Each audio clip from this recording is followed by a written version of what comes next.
Last two lines of Pei Gimel Amid Beis. Pei Gimel Amid Beis. Two lines are from the bottom. Reish Lakish Shamar.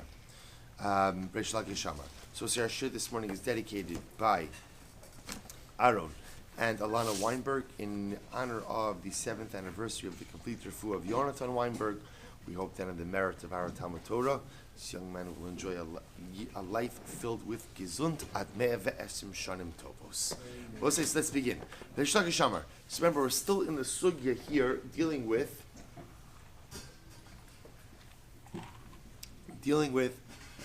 invalid karbanos that are placed on the mizbeach, and ultimately, again, when I'm obligated to take them down and when I can leave them on there. So two lines up from the bottom, 83b. Shlagi Shamar. Mincha ba bifnei atzma. We'll say if you have a mincha that comes on its own. Now, we're going to see that there are two types of minachos that were offered. You could have what we call a mincha ba bifnei atzma, which is a regular mincha, or you could have a mincha which is brought in the capacity as a nesach, as a libation.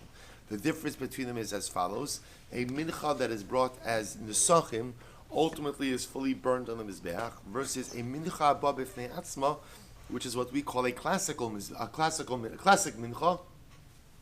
Only the kamitza, the three finger fills of the flour, is burnt, and the rest is consumed by the kohanim. So Shlagish says as follows: Mincha ba b'fnei atzmo divrei kula no serei. We'll say if you have a mincha that was brought, and there's something invalid about the mincha, but it already went on the mizbeach, you don't take it off. So the Gemara says divrei kula no serei. Everybody agrees that you don't take it down.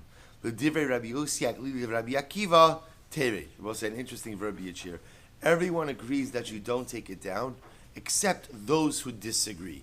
So, right? So meaning the majority agree that once the mincha goes up, you don't take it down. But Rabbi Yossi and Rabbi Akiva hold that in fact you do take it down. Top of Pei Dalet Amud Aleph. Mincha boy mazevach. We'll say what happens if you have a mincha which comes along with a carbon. So we'll say this would be the example of what we call the minchas nesachim. So what about this type of offering? The divrei Rabbi Gamliel of Rabbi Yoshua lo serid. So it's according to Rabbi Gamliel and Rabbi Yoshua, we'll say these are all the opinions that we stated yesterday. Now, if you take a look at Rashi for just a moment, so Rashi says over here, it's actually, look at Rashi, it's 4 lines down from the top of Pei Dalet Amud Aleph in Rashi. The divrei Rabbi Yossi Achli Rabbi Akiva terei, Tahalo merbu ela ola vidugmasa min behema va'ofalo mincha. So we'll say, just going back to the mincha case, the reason why Rabbi Yossi Achli and Rabbi Akiva hold that the mincha does come down if it's invalid is because they only hold that this idea that the mizbeach accepts even invalid karbanos, that is only a din by animal offerings. It is not a din by any type of meal offering. Okay, next. So mincha by mazevach. We'll say, what about a carbon? What about a carbon mincha that comes because of another carbon? In other words, it's brought as an accompaniment, what we call a nesach.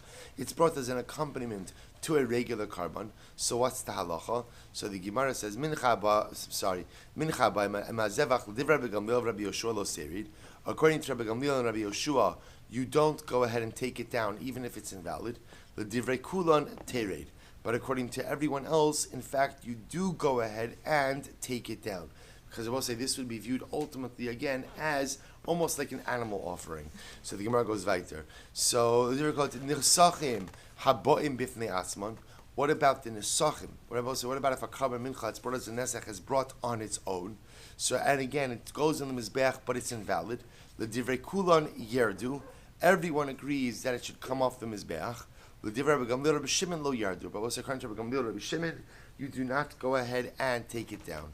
Nisachin haboinim azevach. What about the nisachim? Right, this would be the carbon mincha that's brought as a nesach together with the carbon. The divrei kulan yerdu. According to everyone, you take it off the mizbeach. The divrei Rabbi Gamliel l'chudei lo yerdu. According to Rabbi Gamliel himself, you don't take it down. So we'll say to which the Gemara says pshita. We'll say now all of these cases are obvious because remember we spoke about all of these different shitos and all of these different ideas yesterday. So what's the novelty here? To which the Gemara says, I'll tell you what the novelty is. Mincha haba bifnei atzma itzrichale. We'll say the case that is the novelty is the case of mincha haba bifnei atzma. Ultimately, again, the case of the mincha, which comes on its own. Why I will say, why is this a unique case? It's strichale ukidirava. So we'll say, I need this case ultimately again because of Rava. We'll say, look at Rashi for just a moment. Rashi says, mincha ba b'fnei atzma itzrichle ula ashma'inan diyesh minchas nesachim haba b'fnei atzma kidirava. We'll say, as we're going to see, the novelty that's trying to be expressed to us over here is that you could have a minchas nesachim, which is normally what we call a libational mincha, which is brought as an accompaniment to a regular animal sacrifice, can go ahead and even be brought on its own. When we say brought on its own, that doesn't mean that it's just offered up as its own independent carbon. It means it could be brought at a later date, even than the regular actual animal carbon. Dama Rava, misnadev adam minchas nesachim b'chol yom. Because Rava says a person can be misnadev a minchas nesachim any day. Rashi says over here, misnadev adam minchas nesachim below zevach. Va'afagav shlo amra toras mincha kalil haba ela haba biglal zevach hechad the parish. So we'll say Rava is of the opinion that you could even bring the minchas zevach even without the actual carbon. So the Gemara says v'nashma inon kidir Rava. So why not just say that? So why not just go ahead and espouse the idea and say that we're passing according to Rava? To which the Gemara says, I'll tell you why. Because the truth is, we needed to bring down the case of nisachim which come with karbanos as well. Why? The kamakriv lehu lemachar uliyomachara. Both sides to teach us, and this is what we were mentioning before, that when you have a carbon mincha that is brought in what we call a libational capacity, although in the paradigmatic situation, so everything is brought together, but me'ikar adin, even if you did not bring it together, you could bring the libational mincha sometime after the actual animal offering of the zevach.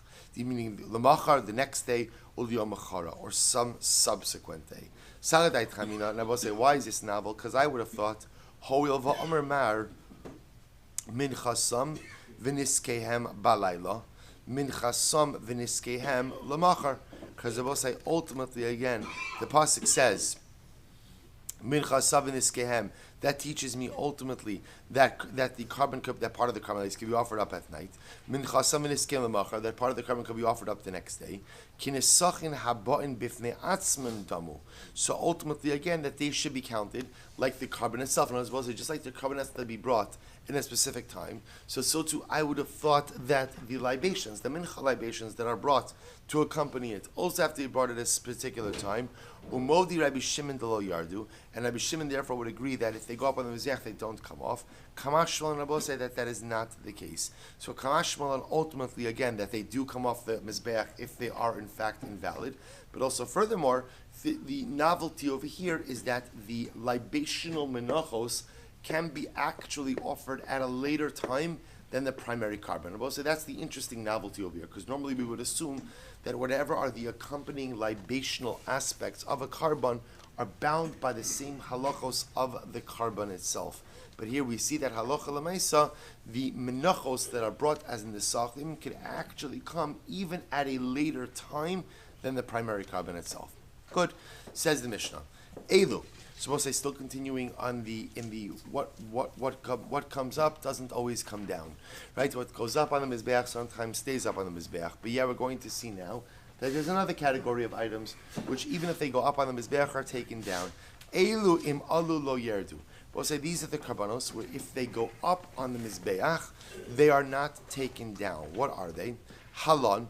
So we'll say ultimately again, if you have a carbon that stays overnight, right? Meaning it stayed past its appropriate time, right? So it stayed overnight.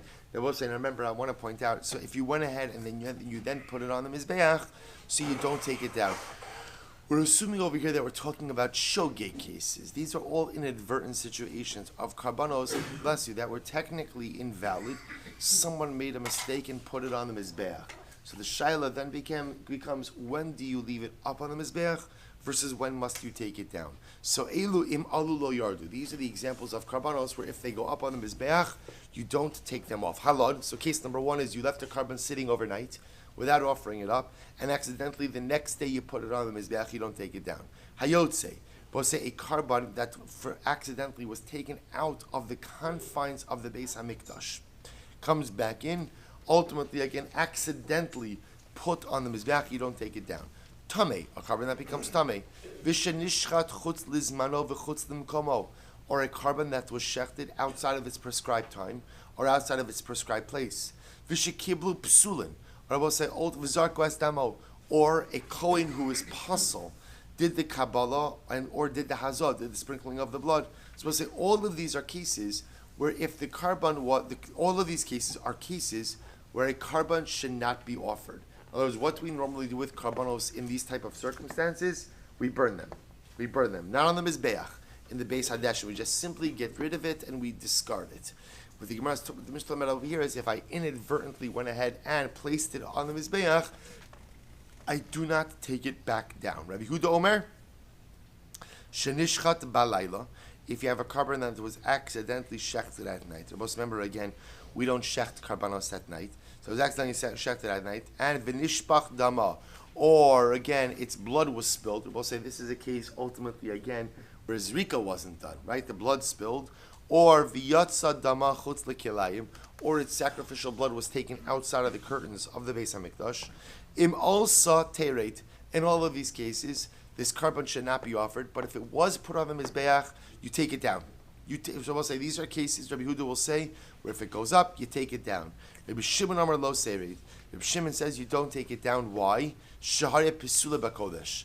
Because ultimately, again, its invalidation is in the kodesh. What does that mean? Rabbi Shimon Omer, kol shepisulo bakodesh, hakodesh mekablo. Lo haya pisula bakodesh, ein hakodesh mekablo. Here Rabbi Shimon espouses a principle which is going to be very important. Rabbi said this is similar to a principle we had before. Rabbi Shimon says, any time that the invalidation of the carbon is something that is related to a unique detail of sacrificial law, then ultimately what? Then ultimately, if the carbon goes up, even though it shouldn't have, we let it stay on the Mizbeach. If the invalidation is something inherent in the animal itself, then what? Then we take it down. So we'll say, you hear the distinction? If the animal itself, the behema itself, the animal itself, is kosher, there is just a problematic detail in sacrificial law. So then Rabbi Shimon will say, if it goes up on the Mizbeach, you can leave it there. If the animal itself is inherently, fundamentally problematic or flawed, then even if it goes up, you take it down. So that's what Rabbi Shimon says in these cases over here, of let's say shechted at night, the blood spilled, the blood was taken out. So we'll say, Rabbi Shimon says these are cases of pisula bakodesh. These are cases of where there's not a problem with the animal. The animal is fine. There's a problem with what was done to the animal, legabe sacrificial law. That if it goes up with the mizbeach, it stays. We'll say, the Gemara is going to contrast it. The elu shelo hayu pisula bakodesh. So we'll say, I know plenty of examples of what we call pisulo bakodesh. So pretty much all of the cases that we mentioned up until now are all examples of cases where the problem with the sacrifice is a detail in sacrificial law. The animal itself is inherently fine. It's just that someone violated some tenet of sacrificial law. That's called pisula bakodesh. Rabbi Shimon will say that what? That if the carbon went up, it stays up. So what's an example, ultimately, again, of something she'ein pisula bakodesh, of some type of invalidation that's inherent in the animal itself? Oh, I'll tell you. So the Gemara says, harovea va'nirva. If the animal sodomized or was sodomized. So we'll say, again, now we're talking about things that are inherent in the guf of the animal. V'hamuktzah, or an animal, ultimately, again, that was set aside for avodah zarah. V'hane'evad, or an animal that was worshipped as avodah zarah. We'll say these are status-changing things, right? Once the animal is set aside for avodah zarah, it's a cheftza of avodah zarah. V'ha'esnan, an animal given to a harlot for her payment. V'hamechir, or an animal which is exchanged for a dog. V'hakilayim, crossbred animals. Treifa, a treifa animal. Remember again, a treifa animal is an animal that has some type of condition that's going to cause its imminent demise. Hayotse dofen. Well, this is actually interesting. An animal, a C-section animal. Right? Remember again, C-section animals are unfit for sacrificial service. Ba'ali mumin. I'm sorry? The animal you want to offer is... No, the mother who gives birth won't necessarily be possible. It's the offspring that's possible. Although, remember, again, most times, most karbanos have age limitations. So already again, so by the mother usually she's aged out. So again, bali mumin, I will say animal has a mum. So we'll say, so again, Rabbi Shimon will say all of these are cases of what we call, I guess what he calls non-pisulo bakodesh. Right? So all of these are cases where the animal has some type of inherent problem, inherent in either in its guf or in its inherent status, and therefore again, if these animals go up on the mizbeach, then what? Then they come down. Rabbi Akiva machshir bali mumin. Rabbi Akiva says a bal mum is kosher. Now, also when he says a bal mum is kosher, what that would mean is, according to Rabbi Akiva, if the bal mum were to go up on the mizbeach, so you would not take it down. Rabbi Chanina Skanakonim Omer, also Rabbi Chanina Skanakonim said, Docha haya abba es ba'ali mumin me'agabi hamizbeach. So Rabbi Chanina said, my father was always very careful to exclude ba'ali mumin from the mizbeach, which Rabbi say sounds like Rabbi Chanina Skanakonim is saying that if a ba'al mumin animal went up on the mizbeach, his father was very makbid to dafka have it removed. Kishem she'im alu lo yerdu. So we'll say, just like in some of the cases that we discussed, if the animal goes up, it does not come down. Kach im yerdu lo ya'alu. So we'll say, this is now the corollary to this. Good morning, Mr. Schoenfeld. This is now the corollary to this, which is the same way we said that certain animals should not be sacrificed. But if they're put on the mizbeach, then what? They shouldn't be taken down. But I will say, then what? But if they are taken down, then what? Then what? We don't put it back up. So in other words, we'll say, well, what's the havamina of that? See, the havamina is like this. Let's say you, for argument's sake, have an animal, lun. The animal stayed overnight, and therefore it shouldn't be offered up. Kohen accidentally put it on the mizbeach. So I might have thought that once it's there, essentially it becomes kodesh, like a regular sacrificial animal, to the point that even if somebody removed it, you would put it back on. Kamash on the Mishnah says, no, that's not how it works. In other words, if you put something that shouldn't be there, assuming that ultimately, again, like Rabbi Shimon says, it's pisulo bakodesh, there's some type of invalidation in the realm of sacrificial law. If you put it there, you offer it up. But once it was taken down, then leave it down. Then of course we don't put it back up. So the Gemara says, "V'chulon sha'alu chayim l'rosh hamizbeach yardu." Both say the same way, but it's actually interesting.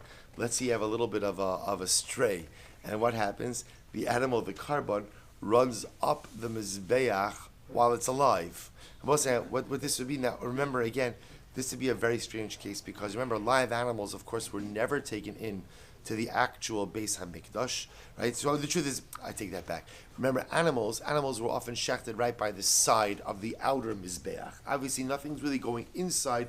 Is the mizbeach hakitoras, is the incense altar. So aside from Yom Kippur, animal blood is not really taken there. So you could have a case, I guess, where the animal runs away and runs up the mizbeach. So if it runs up while it's still alive, then what's the halacha? So yerdu, you take them down from the mizbeach.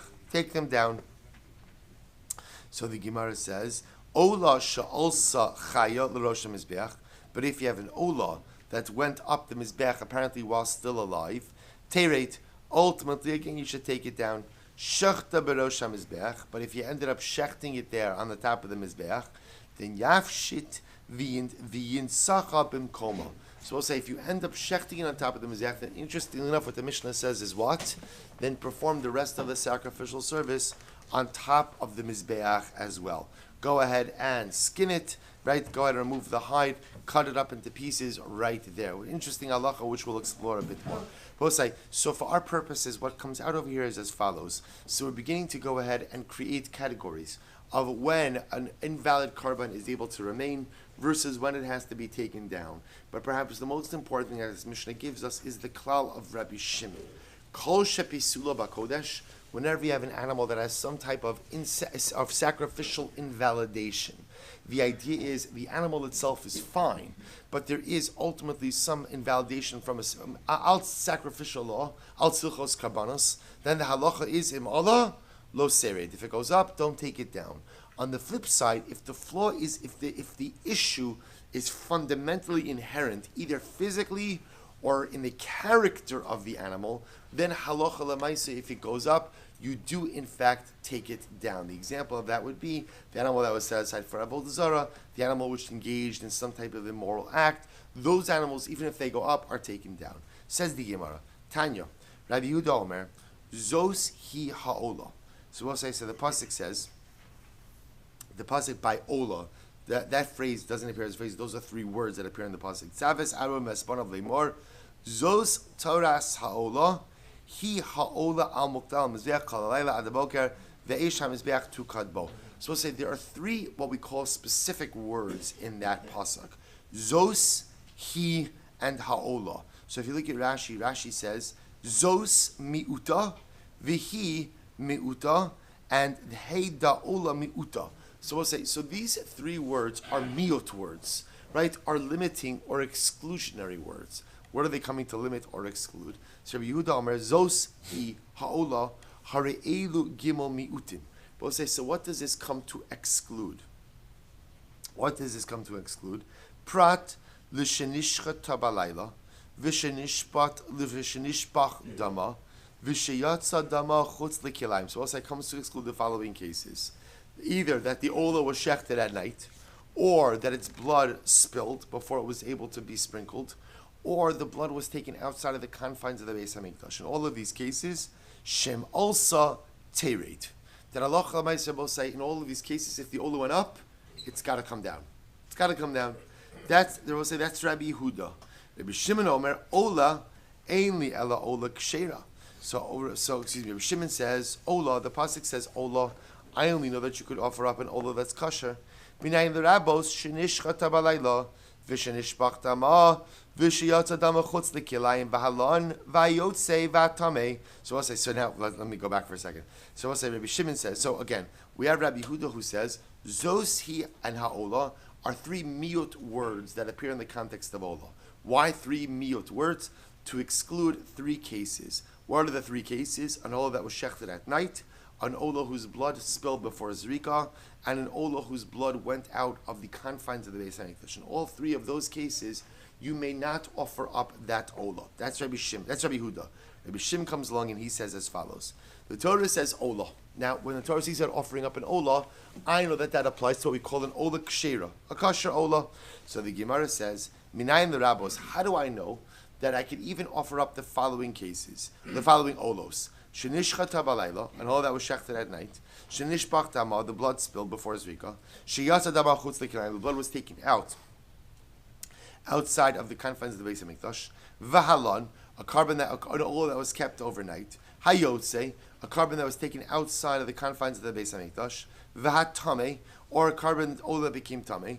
Vishenishchat chutz lizmano v'chutz limkamo, or an ola that was shechted outside of its prescribed time, or outside of its prescribed place.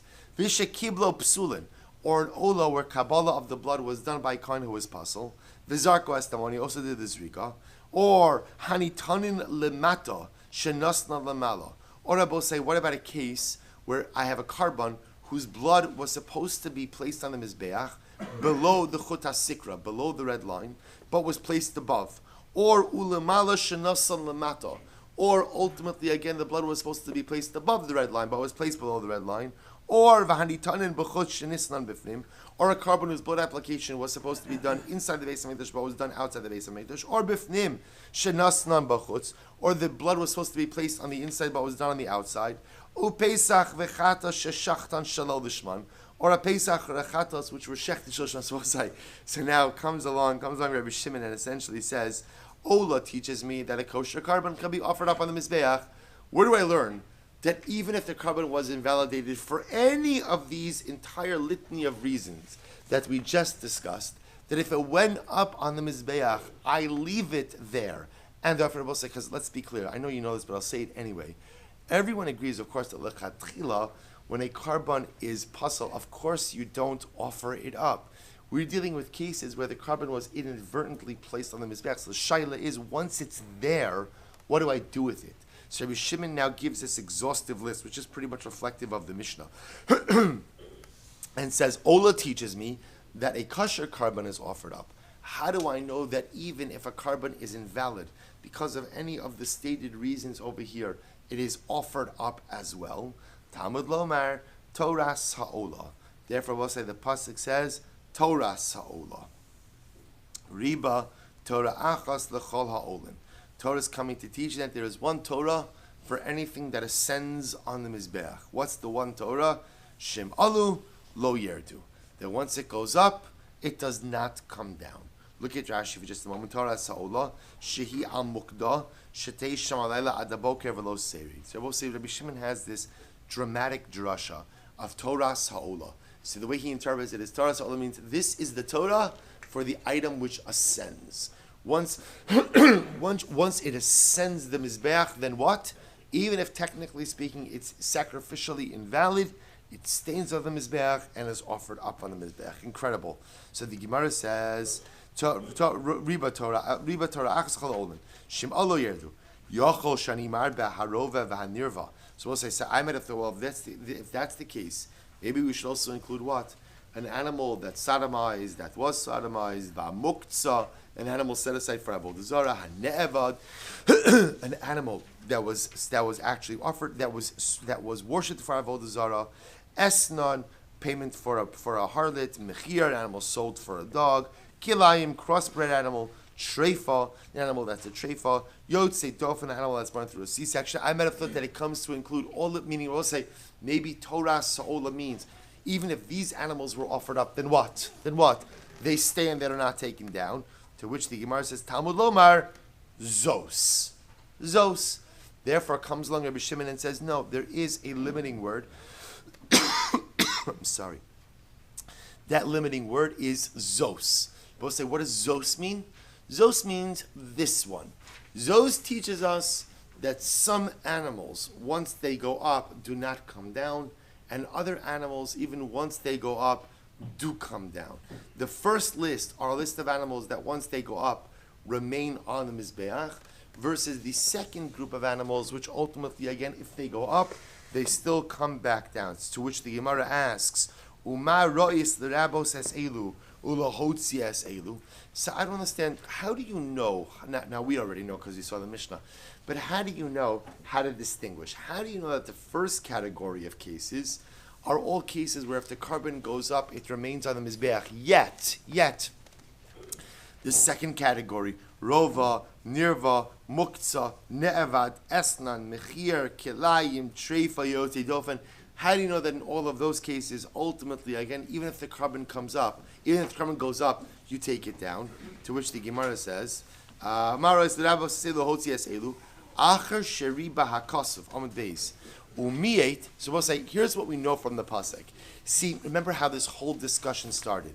One thing I know is that in the pasuk of Ola, there are certain what we call miut words. Zos, he, Ola. So I know, so we'll say, here's what's fascinating about this pasuk.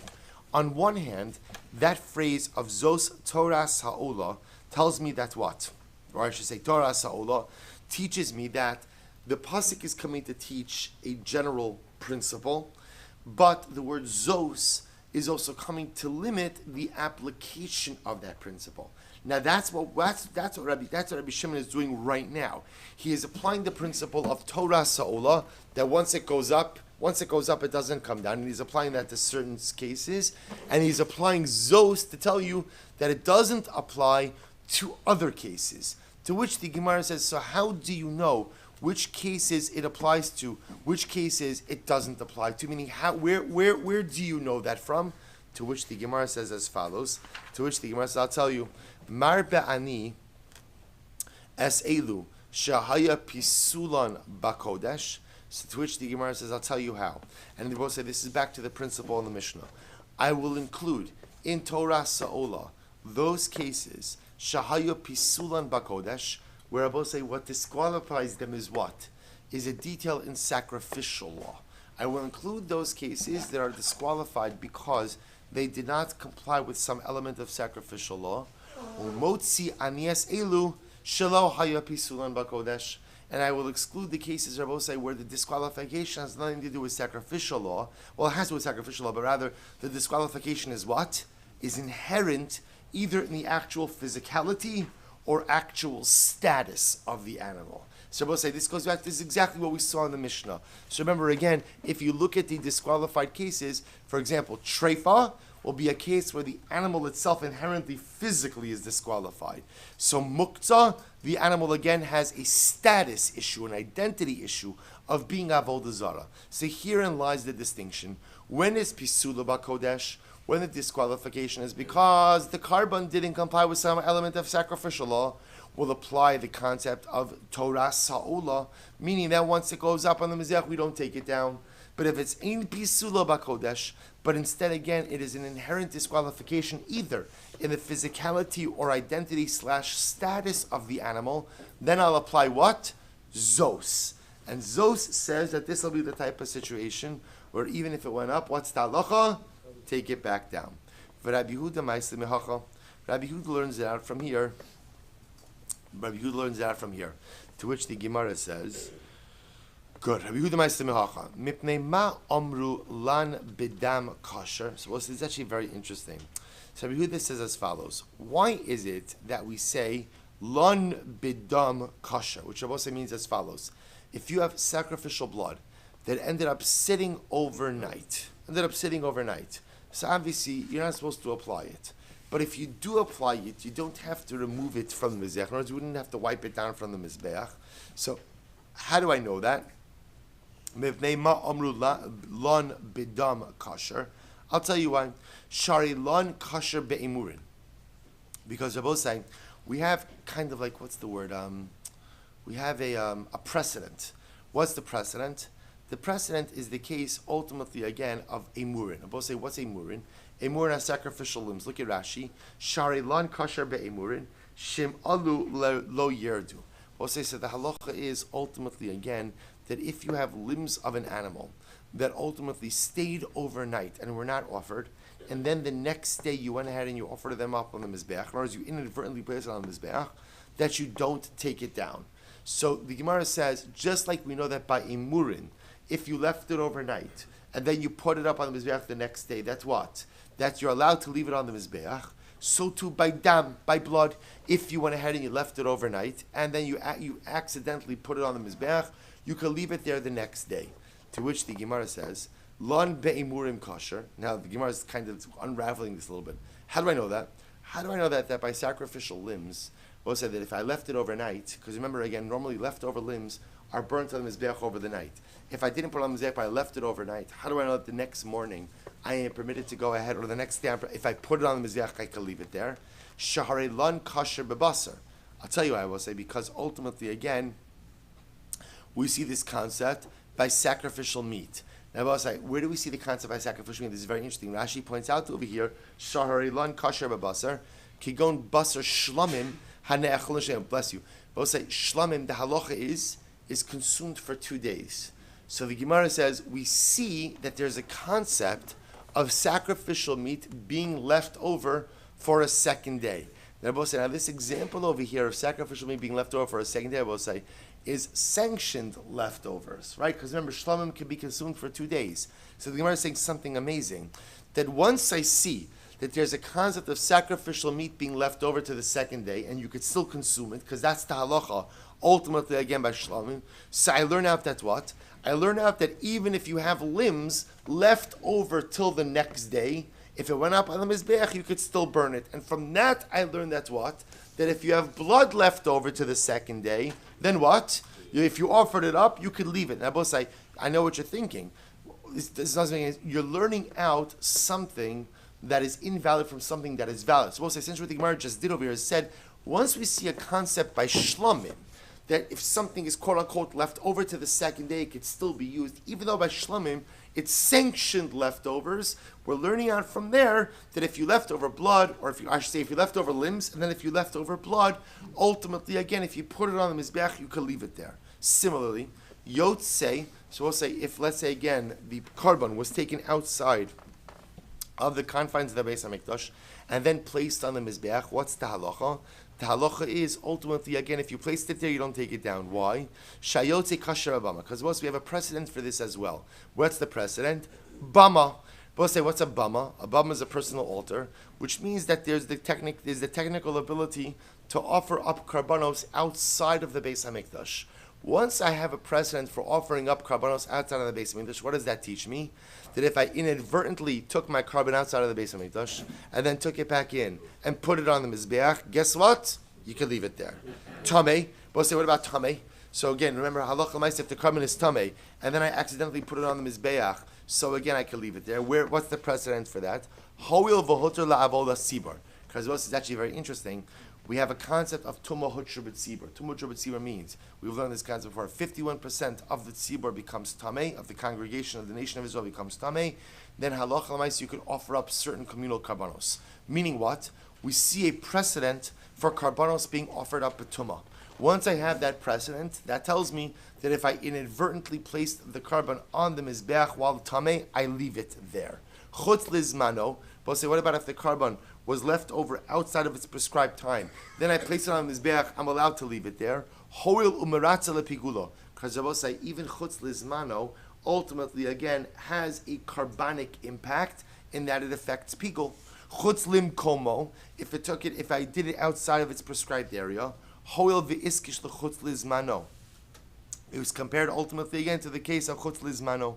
Shekiblu psulin v'zarko es damo. So we'll say, what about the case where the carbon was accidentally shechted, or I should say Kabbalah was done by a Kohen who was puzzle, and then Zrika was done by the Kohen as well who's puzzle, to which the Gemara says, Bahanach psule dechazu la'avodas sibor. But we'll say, these Kohanim who are psulim, ultimately again, technically, would be permitted to do avodah when the entire tzibor is tameh.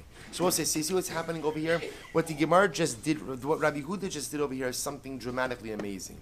Rabbi Huda said that essentially what we're doing is all of these cases where we say that if the carbon was accidentally placed on the Mizbeach, you could leave it there.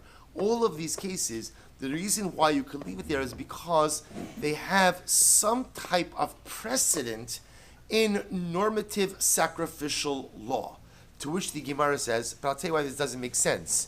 V'chidonin davar shelo behachshero, midavar shebehachshero. To which the Gemara says, but understand what you just did over here. You learned out invalid cases from what? From valid cases. I was about to say, what a you're very innovative, but what a strange limud.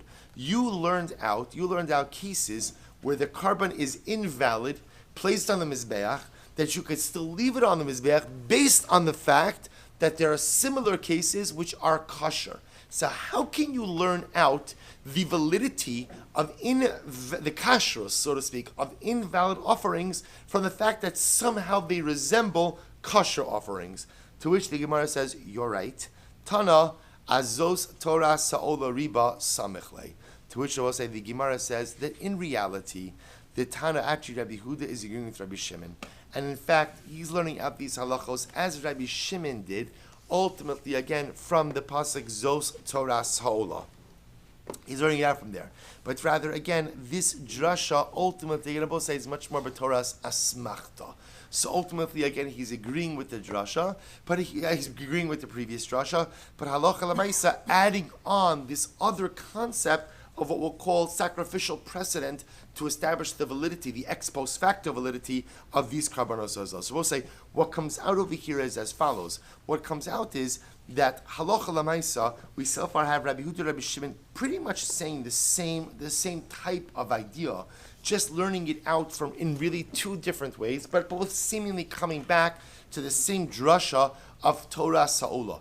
Everyone seems to be buying into this general concept that when do we say that an invalid carbon, if it goes up on the Mizbeach, could still remain there? As long as what?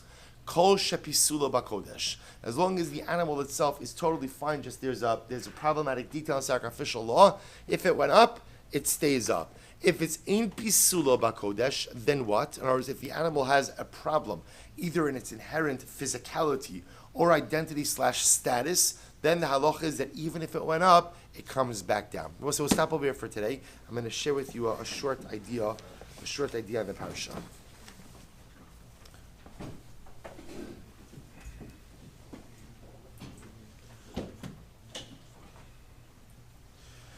So we'll say Parshas Pinchas picks up on the heels of last week's parasha. The Torah closes out Parshas Balak with, even though Balak fails to go ahead and curse Klal Yisrael, he does give Balak the wisdom that the Achilles heel of Klal Yisrael is immorality.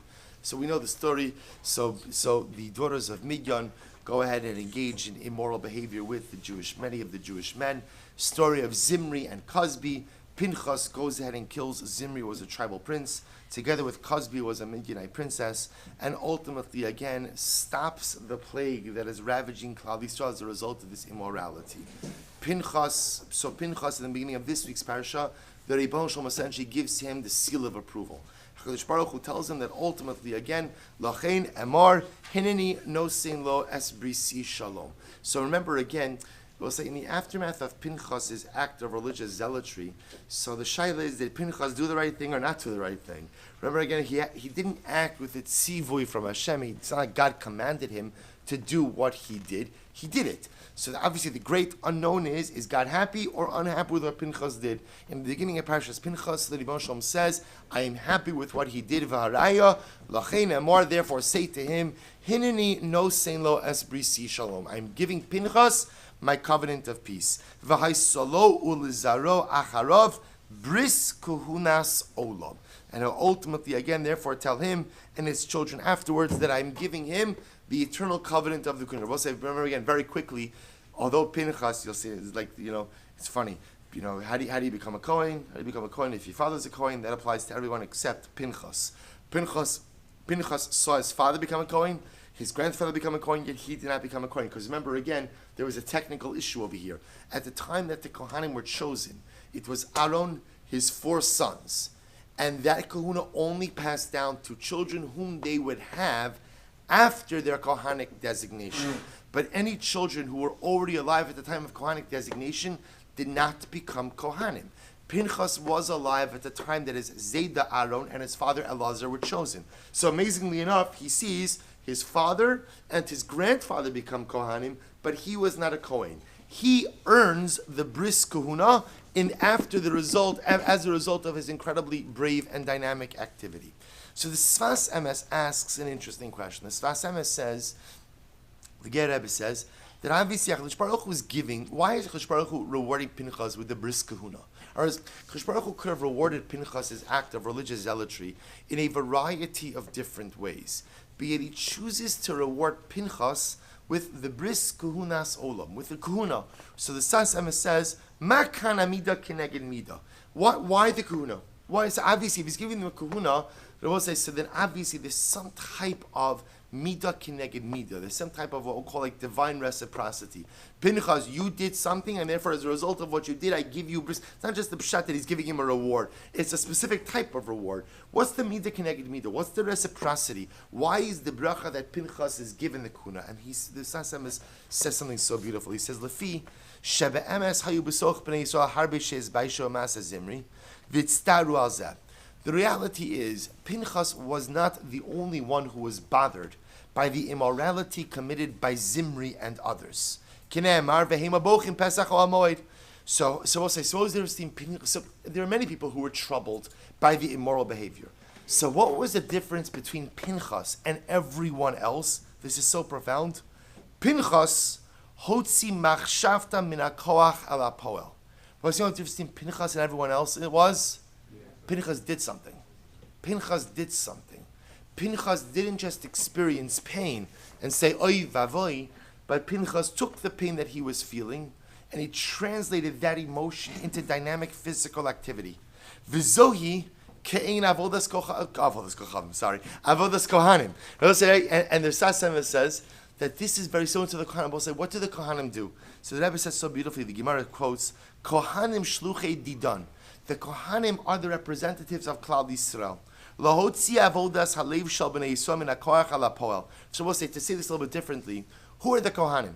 The Kohanim, we'll say, are the individuals who pledge their lives to the Ribbon Shel Olam, who understand that the greatest accomplishment in life is a life that is lived for HaKadosh Baruch Hu. See, Rabbi say, all of us think it, and all of us believe it, but what? It's the Kohanim who do it. So too says the Sfas Emes so beautifully. Pinchas is rewarded with bris kunas because you know what was unique about Pinchas? Not his kavanas, not his intentions, not the fact that he was bothered when he saw wrongdoing. The difference between Pinchas and everyone else is that he didn't just allow himself to be bothered or upset, but he chose to act. He chose to do. And that's the avodah of Kohanim. Everyone yearns to live a life that is dedicated to HaKadosh Baruch Hu. The difference is that Kohanim actively do it. Therefore, Pinchas, who didn't just have an emotion or a machshava, but translated that into thought, ultimately, again, is rewarded with the bris kuna Solomon. And I will say, I think that the Sfas Emes is teaching us an incredible, incredible yesod.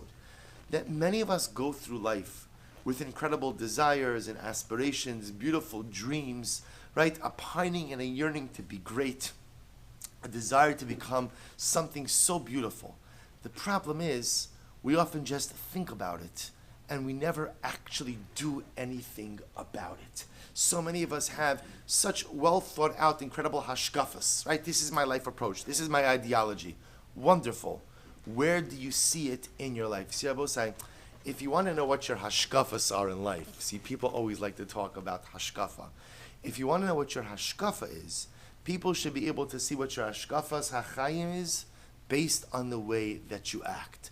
The problem is, so many of us have beliefs, but those beliefs may not be manifest in the way that we live. If you believe in something with all of your heart, then it has to be expressed through your actions. Because if it just remains a belief, if I believe that a life of ruchnius is important, wonderful. Show me where that occurs. Don't show me, show yourself where that manifests itself in your behaviors, in your home, in the children you're raising, in the lifestyle that you're leading. Where does that come out? Ultimately, again, in your behaviors. The difference between Pinchas and everyone else is everyone was outraged about the immorality that was occurring all around them. The difference is everybody just krechts and said, "Oy, nebach, oy, terrible." And then what happened? Then what do? What do? They went to work, right? They went to work, or they opened the paper, or they turned on whatever. They took a beer out of the refrigerator. Whatever they did, it bothered them, but then they went on with their life. Pinchas says, I don't understand. If it's bothersome and if it's wrong, then we need to stand up. Now again, I'm not talking about religious zealotry right now. That's a different discussion, which requires its own. But the point that the Sfas Emes is making over here is that the godless of Pinchas is that something bothered him and he acted, as opposed to the rest of Klal Yisrael, who it bothered them, but yet they didn't do anything about it. But to globalize it, what the Sfas Emes is saying is, we walk through life with our beliefs, our ideas, our hashkafas, our aspirations, our dreams, and they're wonderful. And I have it so clearly thought out over here, in my mind and in my heart. But that's not enough. What I believe in has to find expression through what I do. If I believe that a spiritual life is important, but my recreational activities don't reflect that, my home life doesn't reflect that, the people I associate doesn't reflect that, then Lamaisa, I might have beautiful beliefs, but what am I doing to actualize them? Pinchas teaches us that ultimately, and again, it's not enough in life to feel or believe a certain way, but those feelings, those beliefs must have expression through dynamic life activity. Or in other words, each of us has the ability to be a Kohen. Everyone wants a life of Ruchnius. The Kohen actively leads the life of Ruchnius. We always come back to the famous Rambam. The Rambam writes that although technically speaking, those who serve in the Beis HaMikdash have to be actively part of Shevet Levi, but yet the Rambam also says that whoever wants to be an honorary member of Shevet Levi has that ability to do so. So I might not be able to offer up karbanos, but I could definitely go ahead and be a spiritual member of Shevet Levi. I could be a spiritual Kohen. To find the strength to be a Pinchas, to find the strength to be the kind of person, not just to have beliefs, convictions, hashkafas, dreams and aspirations, but to find the koach and to find the courage to allow those very things to find their expression through the way that I live and through the person I become.